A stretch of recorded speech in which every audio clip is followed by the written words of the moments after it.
Hello legends and super legends, welcome to Veloharmony. Today's ride is the first ride back after about 7 months off the bike. The last ride I did with my girls, we just went around the neighborhood. So this is my first full ride back. I'm going to just be going with Paul Ilonga. We're going to roll out and just get a chance to catch up.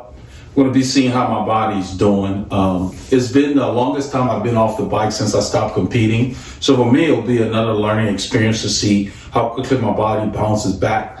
I've since checked my heart rate and so forth, and it's in the range. So all the training that I did consistently paid off, and I worked out while I was off the bike. I told you all I'll be writing a book about it as far as military style exercises and so forth. So I kept my fitness decent. And so I'm going to use this experience to see how long it takes me to really get back into the same kind of fitness that I had, before I was off for 7 months. So it's about 6 or 7 Celsius, about 45 degrees Fahrenheit. It's supposed to get up to 64 degrees Fahrenheit, which is probably about 12, 13 C, something like that. So it is not going to warm up very much. I'm wearing my thermal base layer here because we're going to be using our classic kit, and this is designed for warmer weather. So I'm really putting a heavier base layer than I'll need normally because I just want to kind of go with the aesthetics. And I'll be wearing my the Veloharmony leg warmers because they really adjust very well when the temperature goes up. So we have varying temperatures this time of year in our area, and so you have to dress accordingly. I'll be wearing a cycling cap as well. So get out there, get your K's in, join us on our virtual ride. Well, change of plan, legends and super legends. Look who's here. I had sent Paul a text this morning about 5 something, and I said we're gonna wear our classic kit, and I messed up because Rafa calls this the classic. That is the style for this jersey. But I meant classic in terms of old school. So we decided that in the future I would say throwback jersey instead of classic. So since he came with that and he's here, I went ahead and switched. So those of you who saw the earlier part of the video, that's why we're wearing this. We're going to head out and we're going to show you some clips from our ride. So, training ride. There you go. On this ride, Paul and I left Northampton. We rode into the Woodlands. We came across a marathon being run, and so we followed the closed course through the Woodlands, went back to Goslin, came back on Goslin Drive to Sterling Ridge, and then we headed north. We got onto another closed section and then went out to Cimarron, did some loops in Cimarron, and headed back in. On the way back, we ran into some of the guys from the Woodlands Cycling Club. Christian and Jesus and Dave came by, and then we wrapped up our ride back into the Woodlands. It was good to get out and just kind of see how my body was behaving, and so hopefully you should enjoy the clips we saved for you. All right, legends and super legends, we're rolling out. Let's roll, man.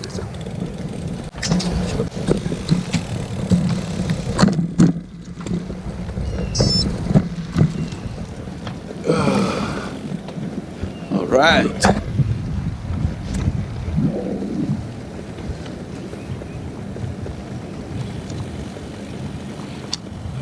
So it says 60 on my head unit. That's probably what you guys will be seeing, but it's not 60. It might be 47, 48 Fahrenheit, which is about 7 or 8 Celsius. And so it should warm up. It's a little nippy, but you want to feel cold early in the ride because that means you're dressed right. At this point, if I were super comfortable, that means I would be too hot in 30 minutes. Keep that in mind. So, because your body will heat up. It's hard to dress for days like this where the temperatures vary. We're going from 7 Celsius to about 12 Celsius by the time we're done, thereabouts. So, all right. Funny thing is, right now my legs feel pretty good because But the biggest is my fit feels good. So yeah, don't shortchange yourself. Get a good fit. You're not gonna be saving money by not getting a good fit.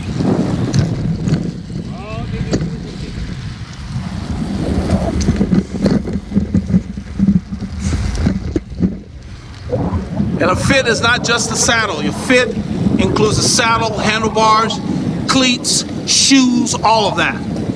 If you're having issues, that's why everybody says something's wrong with your fit. You've missed something.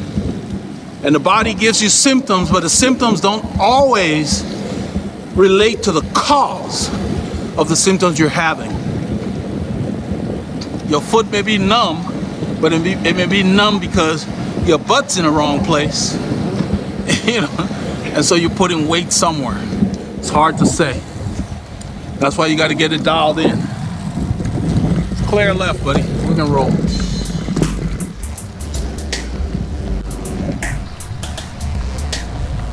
We hit Northcrest Boulevard. Veloharmony.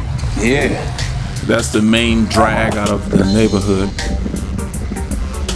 We're gonna head north. Our plan is to go to Cimarron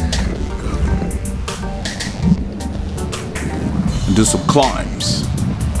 Get my body back into the swing of things. All right, legends. As prevalent as happens in the Woodlands, we came across a closed course. There's a marathon going on or something that we didn't know about. So we're enjoying riding on a closed course. I'm gonna give the camera to Paul. They closed one side of the boulevard. This is cool, man. And so this entire side, you know, there's no cars here. So we decided to follow this for a few kilometers. It's a little out of our way. We're heading east instead of west. It's actually very much out of our way, but we wanted to kind of check it out. They usually do a big deal to have music and stuff, so all we have to watch out for are the runners. So you have people walking and you have people running. And I believe it was a full marathon. I was not aware they were having one, but you'll see later on we come across the other part of this route in the opposite direction for where we're going now, headed west. Yeah, I want to thank all my patrons on Patreon that went back and activated their accounts. Appreciate your support. Couldn't do this without you. I want to thank you for helping the channel stay alive. So consider becoming a patron on patreon.com for Veloharmony.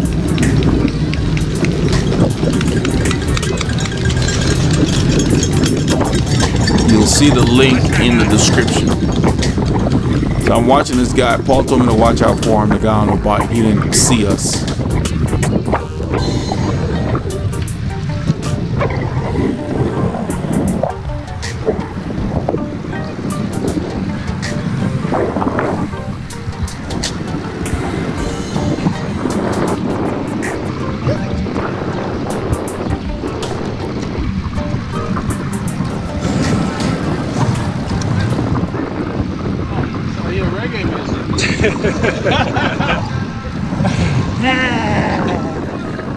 We're approaching Goslin Drive at Lake Woodlands. We're headed east. You can hear the music. The van on the right. We got speakers on the side of the road. There's one speaker there. Okay. We're gonna turn on Goslin to go west. Because the route continues, but we're not gonna go that way.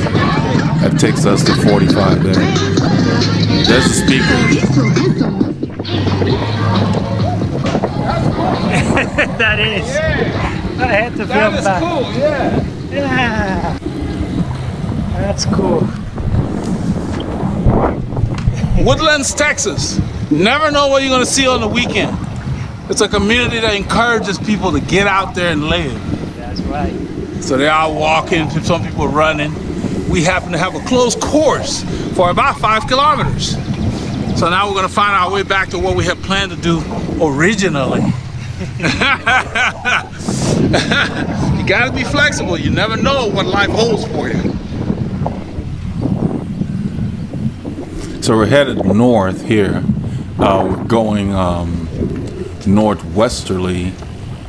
We're on Branch Crossing Drive. So we're on the northwestern side of the Woodlands, and once again, you can see everybody out living, people running. Look off the road.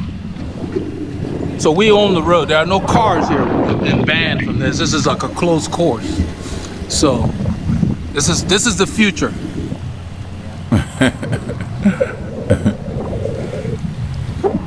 There will be days where you can't drive. Just ride your bike or walk. So get ready for it. If you're not in shape, you'll have to stay home.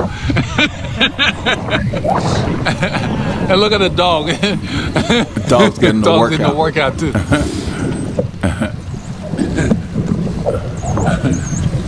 It's got to be a full marathon because this covers the entire area. Yeah, this course goes south at the intersection.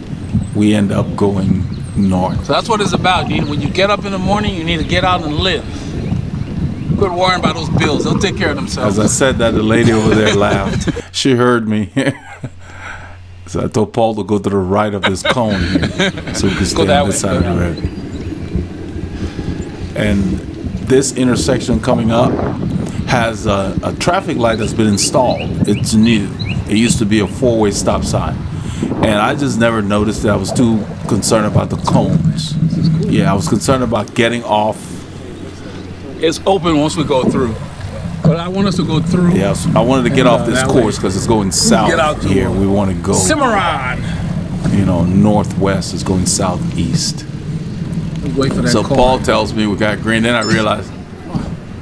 Oh, we got green, man. Okay.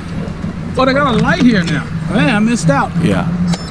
You remember that was a four-way? It was Yeah, it was a four-way. It was when I left it, we're building the thing. They have a light at that intersection. There wasn't one there before. That's a sign of the growth of the area. Yep. It means the guy. Yeah, that means the volume of traffic. They put a light over there because the volume of traffic has increased. And that's what they do, so they get rid of the four-way stops. This is where the other park is that I showed you. All right, we just stopped because I wanted to film where we're going. We are going into Cimarron Way. Let's do this. Yeah.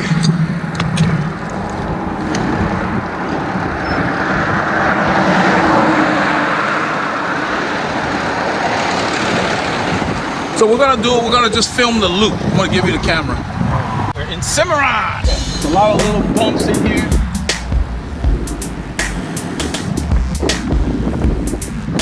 So once we got to Cimarron, this is where we really started the ride. So rides are really different in that we got on those closed courses, we're putt-putting around. You had to be careful for the runners. The socializing thing. And now when we hit Cimarron, we decided to do some work in here. And that's really the way a lot of rides are. It's the entire ride is not super fast necessarily. Especially we're just out on a training ride here, so. And we didn't really have to say, oh, we're gonna work hard. We just know we've ridden together long enough. We know when we're ready to ride. We know when we're chatting. It's unspoken, but we're both aware of it. I mean, we came to Cimarron to do some work. It's pretty in here. Nice neighborhood. Look at the roads. Smooth. The Woodlands Cycling Club used to come out here for the Tuesday night, what they call, they've got a name, I think. I forgot what they call it, but it's not a name that makes you want to come out. Hammerfest, that's what it is. Yeah, the Woodlands Cycling Club have a Hammerfest, and what happens is it's scheduled for another location, which is about maybe 5 to 7 miles south of here. But when they get too many riders, they split the bunch and send some of them out here to ride. If the group is too large for the other neighborhood off of 2978. which is Woodbane Boulevard. So one time I came in here and Mo and I came together and he was flying through. It was a nice ride. So you have to find areas in where you live nearby, not too far from where you live, that you can just ride there to go get a workout, like a course. When you need a specific workout, it doesn't matter when you come to Cimarron. In fact, during the week it's even quieter. And this is Saturday, it's still pretty quiet. We got a few cars that pass, but for the most part, it's an equestrian area. There's not a whole lot going on here. Clear back. I let Paul know nothing was coming. This is Deer Lodge Road. We're gonna check anyway, even though there's nothing usually coming. Yeah, we check, we slow down, and then we go. We got a rep to protect, so we're real cautious, especially when there are other cars at the intersection. Yeah, we're representing, so we're really watching. We're going westerly here. This is Deer Lodge. We extend the route. The normal route turns right. I'll show you where they turn right. We'll come back to it. But what Paul and I usually do when we come out here is we go to a dead end in a cul-de-sac. That's where we're headed, because there is an 8% climb there, and we go there specifically to hit that. So you get a good workout in here. I'm adjusting the vent on the back of Jersey. It's black so you can't see it. Love the design. That's the screen at the bottom of the Jersey. And I'm ready to ride here.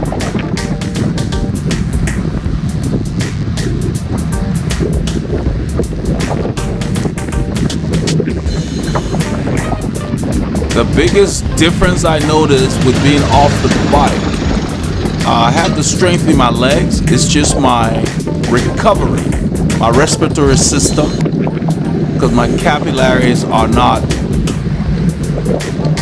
in top condition per se, because I haven't been riding for a period of time.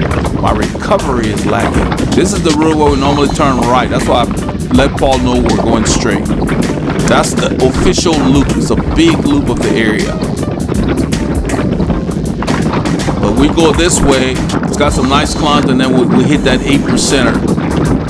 You have to. It's kind of an out and back here. But I like to do this one because if you look ahead there, you will see a nice little rise there. That's probably 3 to 4%, and it's long. And then we'll turn right and go north. I think I tell Paul here, don't worry about your pace. Just do whatever you want to do. I'm just going to see what my legs can do.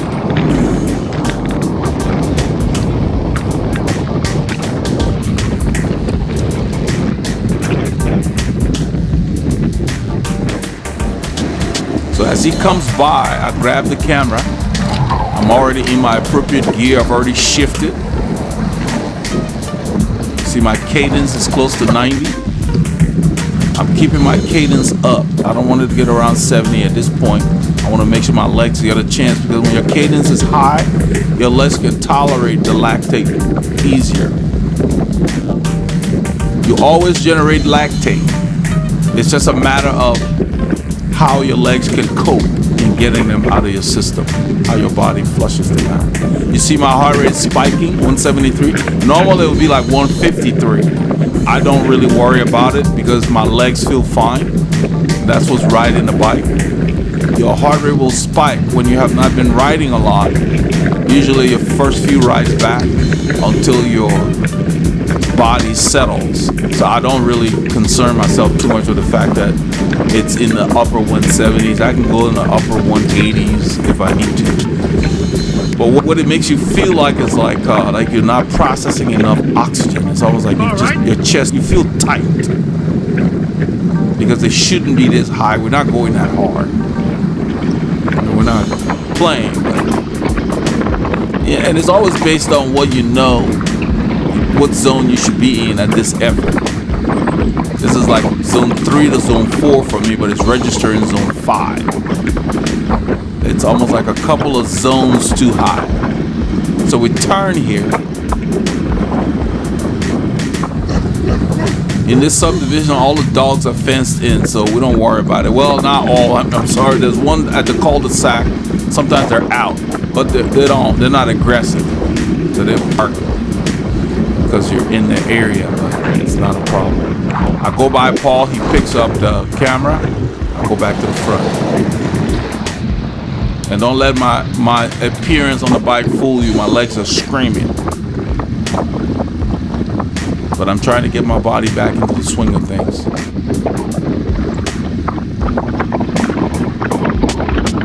I put on a few more kilos in the time I've been off the bike. Well, I think it's mostly really, it could mostly be muscle, because I've been doing a lot of strength exercises.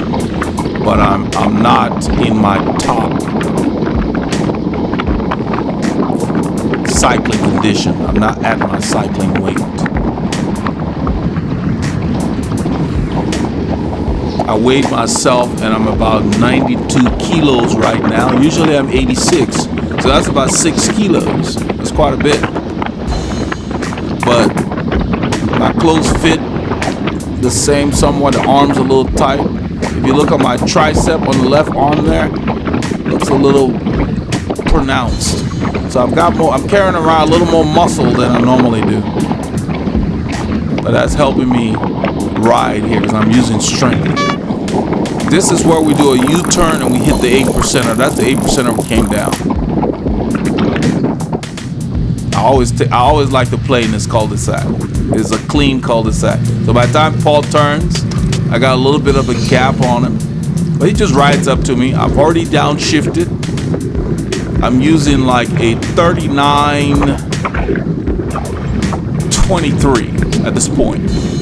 I want to stay on top of the gear because this thing bites. You can see it says 7% up there on the above the cyclist on the metric.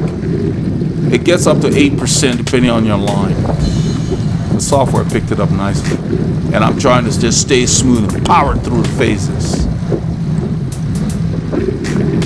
That's how you get in shape. You got to do the work. I mean, I know how to train, so it's not going to take me too long to get my cycling legs on it. And then the kilos will settle where they need to. I'm going to continue to do the strength work that I've been doing because I like how it makes my body feels. You know, my 8-year-old daughter is about probably 50 pounds, and my 10-year-old maybe 57. I can pick both of them up together. Have a lot of strength in my upper body. Paul hands me the camera. He comes around. I slip behind on his wheel. My heart rate has dropped from 177, 178 to 172. I'm just glancing at it here during the ride. I glanced from time to time, saw where they were, but I paid more attention to how my legs felt. And right here, I'm slowing down my cadence to kind of catch my breath a little bit. But I'm not going to go below 70. I'm in the 80s right now. As the hill lessens, I shift up according to heart rate spiking back up. That's what happens when you have not been training. Your threshold is lower because you get there quicker in a way. As you train more and more, it takes more work to get you into the upper zones. In another way of putting it is you're generating less power than you used to on the bike. So that's why you have to go back and acclimate the strength you have into cycling specific performance.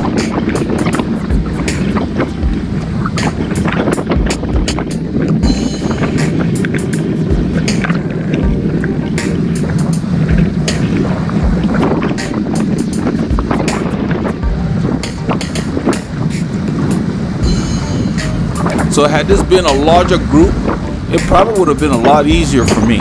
But since it's just the two of us, I have to come to the front. I'm working a little harder, combination of that and the course.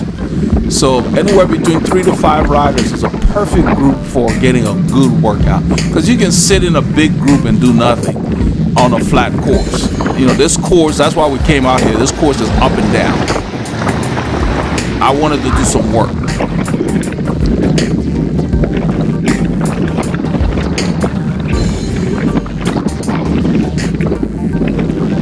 when you've been off the bike for a while, there's a tendency to feel like, oh, my legs are strong. Well, your legs feel good because you haven't been doing the cycling work. But after a hard ride, you feel it.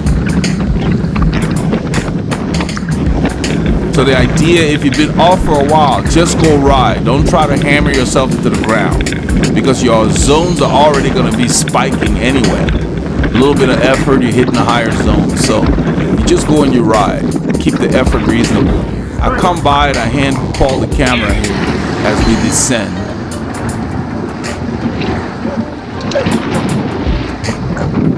When I'm descending, I still shift up and I use the gears. Most of the time, I don't like to coast too much. The cycling time is precious, you need to be working. Now in a group, if we've been riding hard and I want to catch a break, yeah, I may coast a little bit. It's almost like a little recovery. But when I'm training, I push harder.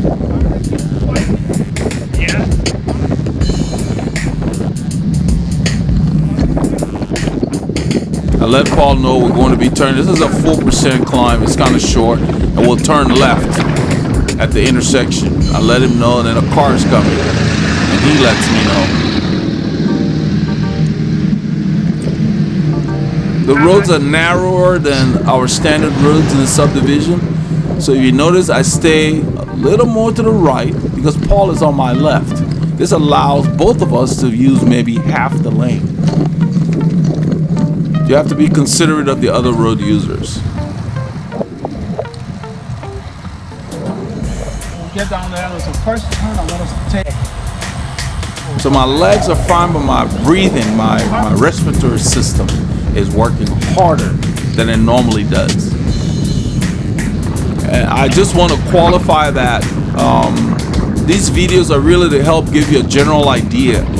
Don't take off 6-7 months and come and start hitting zone 5 like you see me do here. I've been training most of my life and I know how to read my body. So you need to take it easy if you've been off for a while and ease back into it. If it doesn't feel right, back off. It's not an ego thing. And that's why I always tell everybody, don't go with a super fast group and feel like you have to hang on for dear life and be riding cross-eyed. I'm under control the entire ride. That's the key. Otherwise, you don't improve. You go too far beyond for too long. You can see we're talking, even though my heart rate, well, it says 161, normally it should be 141. So I'm working in 2 zones higher aerobically, but my legs are telling me, man, this is like zone 2 because my legs are strong. Because I continued to work them while I was off.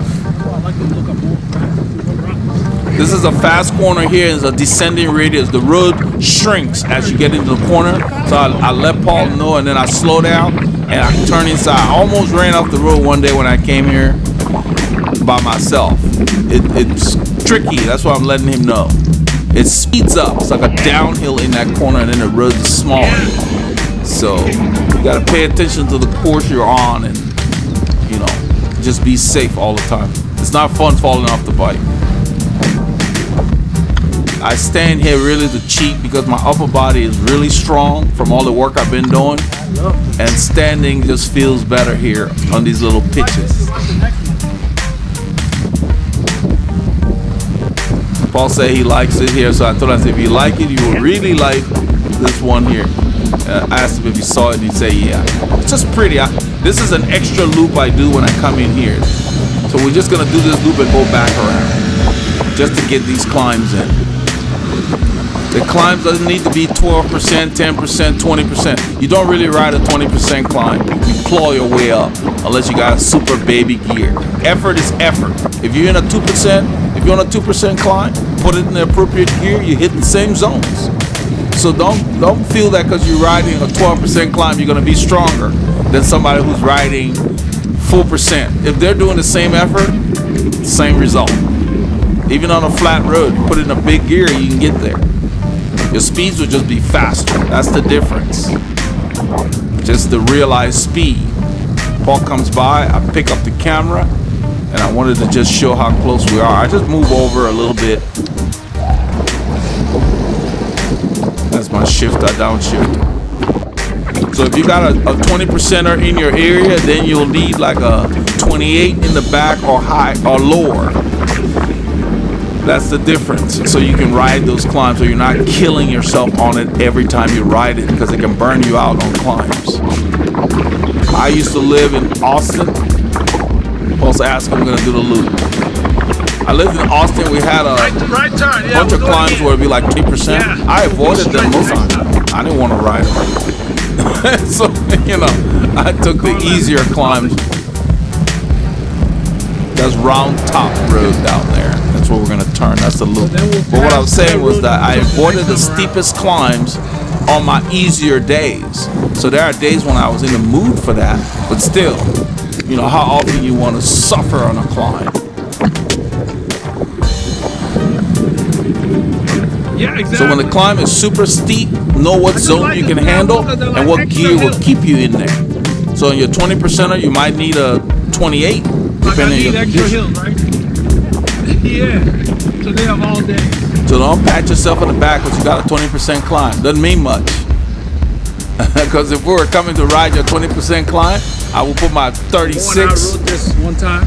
28 going so fast on my bike and go and ride and be in the zone I need to be in. Never passed us because we were moving. I'm talking about Mo. When Mo and I rode here, he stayed mostly about 33, 35. Yeah, I told him, man. See, put that arrow on Paul's not this fast. stem. That was the day he See showed his me light how below to the stem, how he mounted it? It's really neat. It's out of the way, it's slick. Yeah, That's his exactly. front headlight. Very quiet neighborhood. He came up this thing like it was flat. Yeah. You'll be riding along like right here. It goes to 3% real quickly. It's probably a little more than that, but it bites. And so you have to make sure you're in the right gear. So I'm cheating because my legs are fitter than my heart.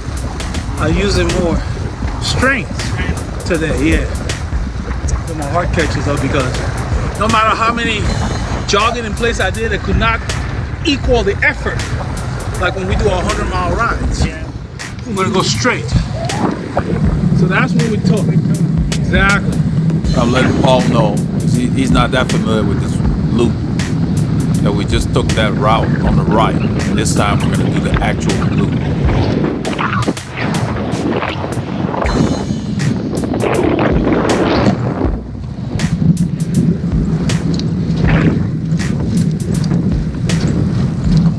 So I get the camera, Paul comes up ahead, you're seeing a little bit, I spot a dog right there. I tell him to go across the road. I want to give that dog enough room. She has him on a leash, but I tell her we don't trust him. Yeah, we don't trust him. And she's laughing. Because some of these dogs just like chasing bicycles. It's just in their nature. Borrow money from him. So even though they have a leash, make sure you give them plenty of room, especially if the leash is long. I chose this terrain because it's not boring, even though it's harder than a flat road. It makes you work a little harder. So I like to work hard when I've been off, just for a bit, you know, a good part of the ride to kind of get your body, what we call it, getting your body back into the swing of things. So now my legs are complaining. Let the boys know. Yeah, my legs are finally getting to where they're a little tired because I've been working them the whole time. That's what these kind of terrain will do for you instead of just rolling along on a flat road. I'm gonna do this on the loop. Yeah, just use it. This is Cimarron that we're passing. That's the main drag on the right. Normally we'll go up there and do like another climb. It's a nice climb, but today it wasn't the plan. We got another 7 or 8% climb coming up in a kilometer or so. It's one of the signature parts of this route. You hit that, it's not super long, but it's gradual after you hit it, and it continues as a long drag until you leave the subdivision.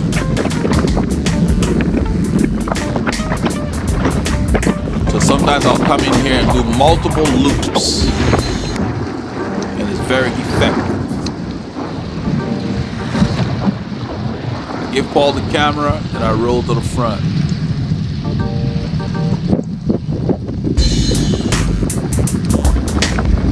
My legs are working here.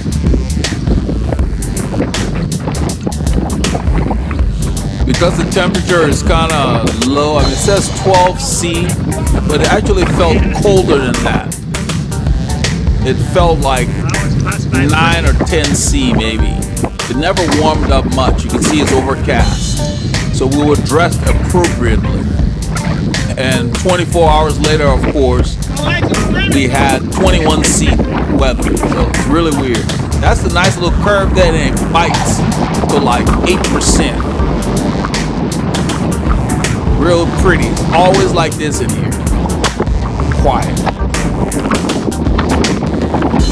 And these are fast corners, so you really have to pay attention. We spot some cyclists, they're chatting. So we use the opposite side of the road. I tell them good morning as we go by.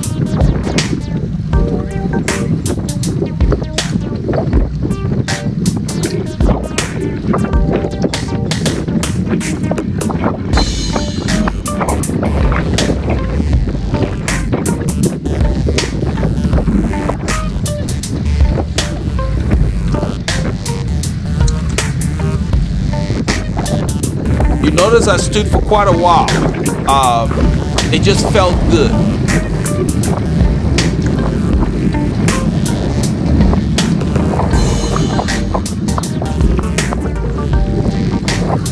And you can see my heart rate spiked in the 170s. Standing always uses more energy.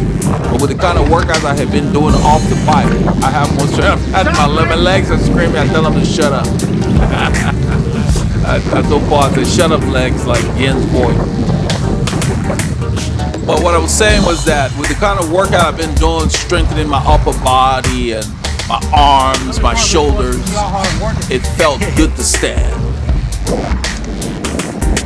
And the day after this ride, it was Sunday, I went out for a spin. Felt even better on that day. I just kept my gears low and cadence high just to get out. This was not the right course for today. It's in a flat road. Oh well, we're here now.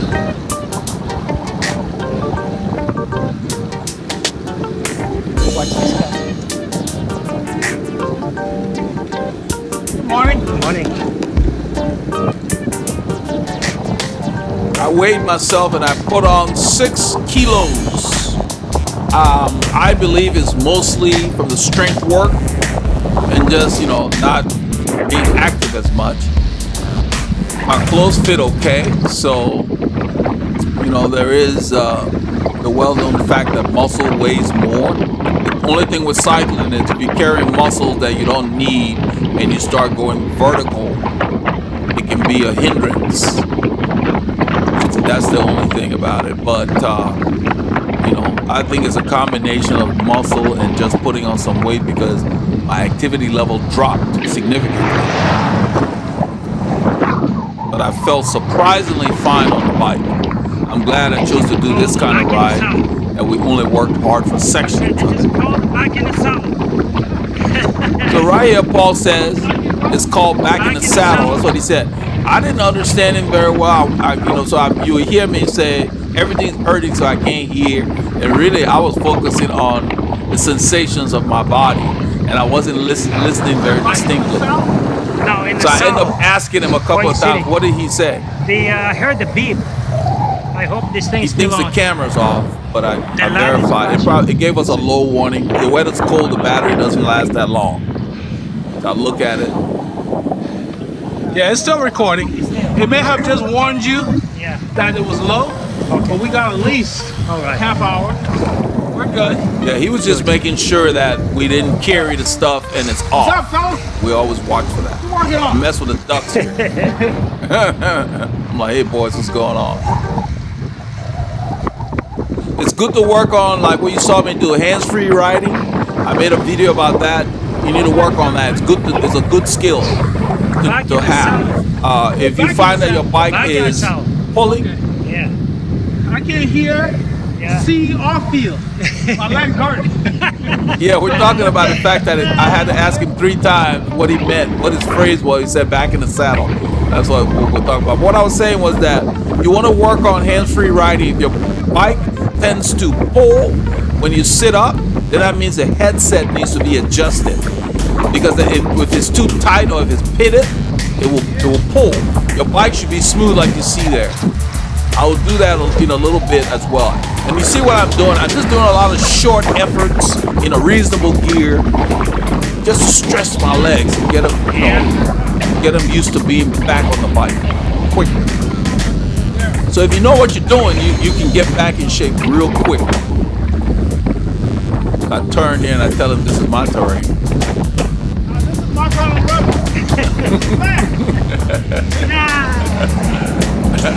So yeah, that's what I'm doing. So this is how you can change your jacket. You can ride like that, take your jacket off. When it's too hot, you don't have to stop to shed clothes. Don't feel hard. In the right conditions, you should be able to do this. That's a skill you need to practice. If you find that you can't do that because the bike is not tracking well, then that's a headset maintenance that's required. So your body can build those capillaries. I'm telling Paul, that's why you need to train, because my respiratory system is behind. My legs are stronger than my heart. It's driving my heart rate through the roof, which is fine, ordinarily, but it's like my zones are off because of the time off. So I'm operating at 20 beats per minute faster than I normally do, or higher than I normally do. I can tolerate it because I've handled those zones, but still, it just tells me my power is not where it needs to be for the bike. And so I'm gonna train in a manner to develop my power quickly and transfer the strength that I have off the bike onto the bike.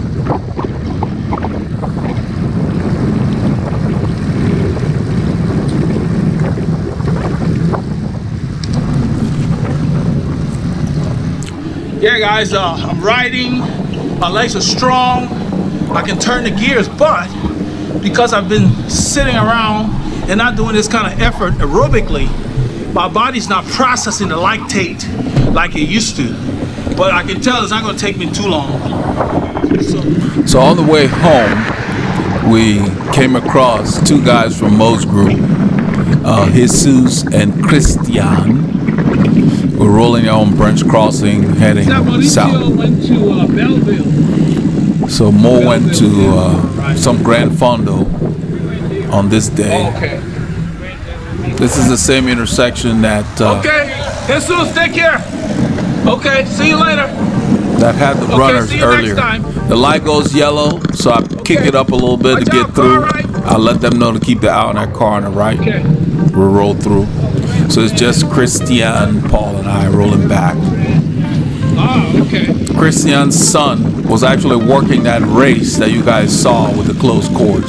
Yeah, okay. So he told me that he had to take him there early, and then he slept in his car for an hour before he got ready for the group ride. But you can see Christian never wears, I haven't seen him wear tights since he's been down here. I guess he tolerates the cold well. I got a little snapshot with these guys. Yeah, here. I'm just telling Still Paul on. that the camera's on. He didn't know the camera was on because I was behind when I turned it on. I was telling him I got a snapshot. So I roll up to Christian. I tell him to get back and use the road because this, the shoulder he's on ends. There's a bridge up there. And you see me wave him over. Just let him know. So when you're riding with people, just communicate so they know what you're up to. At this point in the ride, I was feeling much better. So I rode with him for a bit, and then you'll see we just kind of back off. We start to chat, and that's kind of how we end up closing out the ride. As you all well know, your entire ride does not have to be a hammer fest. There's sections of it you can push. And right now, I've got to just get some kilometers in my legs in the appropriate zones.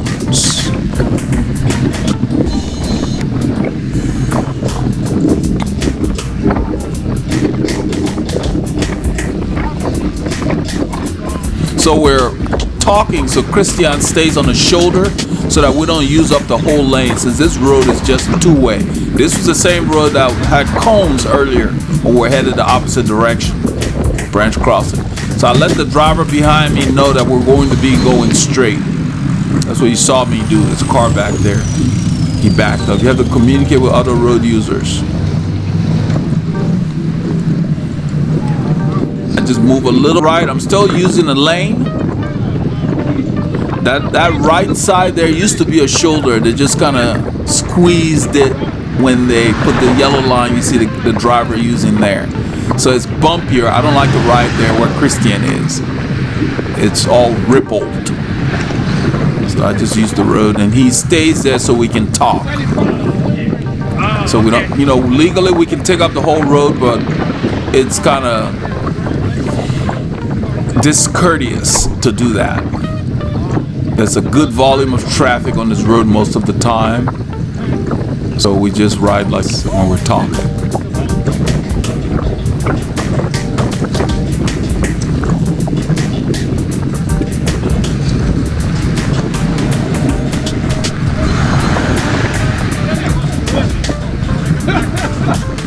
We're talking about, what I'm laughing at there is that Christian is talking about one of the local Grand Fondos that comes up. I think it's in April. We did one in April 15, like 2 years ago. Paul was not feeling well that day. But what happened, Christian, last year we signed up and they canceled it because of weather. And we never got our money back. We never even got a voucher to go do it again for free. That's what Christian was saying, that he's going to wait till the last minute to buy for the Grand Fondo. Paul and I are not going to be doing it this year. I did get an invitation from Mary, but I like to prepare for stuff. I mean, there's still time. That rider is not with us. He's just some guy riding his bike. I didn't even know he was back there until in a little while, maybe 1.5 kilometers, he comes around once we turn east on Sterling Ridge Drive. But really right here, we're just talking. And you can see, based on how little of the lane we're using, the drivers have very easy time getting by. So remember that when you ride. Even though you have the right to take up the road, don't exercise that right in conditions where you might be impeding traffic because you're a slower moving vehicle. Be considerate. You make more friends for the entire cycling community that way. And there are people in the Woodlands that ride taking up the whole lane. I would only do that if we're going at speed. I mean, we're really working hard. It's a lot safer to use the road because that shoulder, you may have noticed, like right now, it's coming to Enfield, and he's got to come over. The continuous. So when we're going real fast, we don't use the shoulder. So I'm explaining to Paul what we're talking about because it's very windy and he can't hear what we're talking about.